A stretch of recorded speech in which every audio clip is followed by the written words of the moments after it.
In the cannabis world, there is no bigger trophy to win than the High Times Cannabis Cup. And no strain has a more legendary cup story than Super Lemon Haze. For decades, the cup was basically the Super Bowl of weed, the one competition where the best strains on earth went head-to-head, and winning it could turn a strain into an instant legend. So imagine just how good a strain has to be to not only win that competition, but to win it 2 years in a row, beating the entire field twice. That's exactly what one citrusy, lemon-flavored strain pulled off. And it came from a company that dominated the cup so much that some people started to wonder if the whole thing was rigged. This is the story of Super Lemon Haze. Now, to really understand why this strain mattered so much, you first have to understand the competition it conquered. The Cannabis Cup started back in 1988 in Amsterdam by the magazine High Times. It was the biggest, most respected cannabis competition in the world, a place where seed companies and coffee shops entered their absolute best strains, and a panel of judges crowned a champion. Amsterdam's coffee shop culture had turned the city into the cannabis capital of the world, and the cup was the crown jewel of that whole scene. For years, winning the cup was the single highest honor a strain could earn, the thing that separated a good strain from a true legend. Rival seed banks like Sensi Seeds and Barney's Farm were throwing everything they had at that stage every single year. So winning it even once was a massive deal, which is what makes the back-to-back run we're about to talk about so unbelievable. And the strain that pulled it off, known as Super Lemon Haze, came from one very specific place, a legendary Amsterdam seed company called Greenhouse Seeds. Greenhouse was founded by a man named Arjan Roskam, a guy so successful and so good at promoting himself that he literally goes by the nickname the King of Cannabis. And he earned that crown the hard way, because his company didn't just win the occasional cup, it racked up more than 40 of them over the years, more than any other seed bank in history. Greenhouse had already grabbed the 1995 Cannabis Cup with another one of their legendary strains, White Widow, long before Lemon Haze ever hit the stage. So when Greenhouse entered a strain into a competition, everyone already knew it was going to be a serious threat to win the whole thing. But Arjan didn't build all that alone, because the real genius behind the breeding was his partner, a beloved breeder named Franco Loja.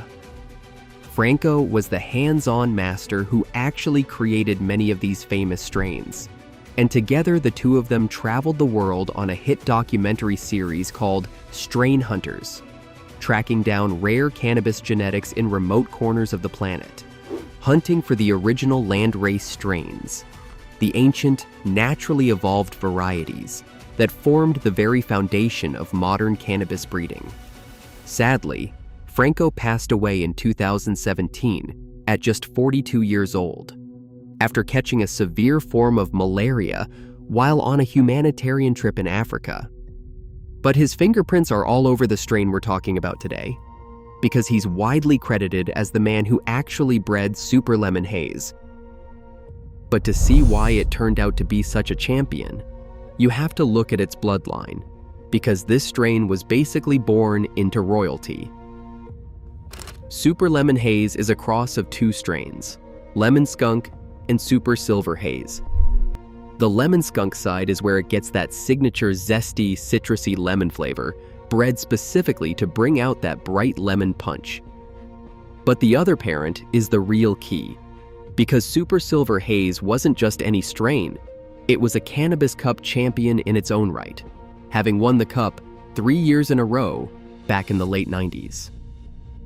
Super Silver Haze was itself a product of legendary breeding minds, including Neville Schoenmakers and Shanti Baba, also known as Scott Blakey, two of the most respected figures in the history of cannabis genetics, who worked alongside Greenhouse to build that champion bloodline. So Super Lemon Haze literally had a 3-time champion as a parent, created by some of the greatest breeders who ever lived. which means winning was practically in its DNA. So when it finally hit the stage, it didn't just win, it dominated, taking first place at the High Times Cannabis Cup in both 2008 and 2009. Greenhouse even described that first win as coming by a landslide of votes. And when you stack that achievement next to its father's three-peat in the 90s, you realize the same Greenhouse bloodline had basically bookended an entire decade of Cannabis Cup dominance. The same family of genetics, from the same company, kept winning the biggest prize in weed over and over again, year after year. And that level of total domination is exactly where things start to get a little controversial. Because here's the thing, when one company wins that much, that consistently, people naturally start to get suspicious, and that's where the whole rigged angle comes from. Now I want to be straight with you here, because there's no real proof that those specific Lemon Haze wins were fixed in any way. But Greenhouse's dominance was so overwhelming, and Arjan was such a loud, polarizing self-promoter that plenty of people simply refused to believe it was all clean. And it didn't help that the Cannabis Cup had picked up a reputation over the years for being heavily commercialized, almost a pay-to-play event, where critics argued that money and connections mattered just as much as the quality of the weed. And it turns out those suspicions weren't completely made up either, because Greenhouse actually was caught up in a real voting scandal once. Though it's important to be clear that it happened years before Lemon Haze, back at the 1999 Cup. That year, the firm counting the ballots found that Greenhouse and two other coffee shops had teamed up and colluded by voting for each other to game the results, which got their ballots thrown out. So while that specific scandal had nothing to do with the Lemon Haze wins of 2008 and 2009, it's the real reason the cloud of suspicion followed Greenhouse around for years, and why the company's incredible success always came with whispers attached to it. But controversy aside, none of that changes the fact that the strain itself was genuinely incredible, which is a huge part of why it won. Super Lemon Haze is a sativa-dominant strain, the energizing kind of weed, and it delivers a high that's uplifting, happy, creative, and full of energy. The perfect daytime smoke for getting things done.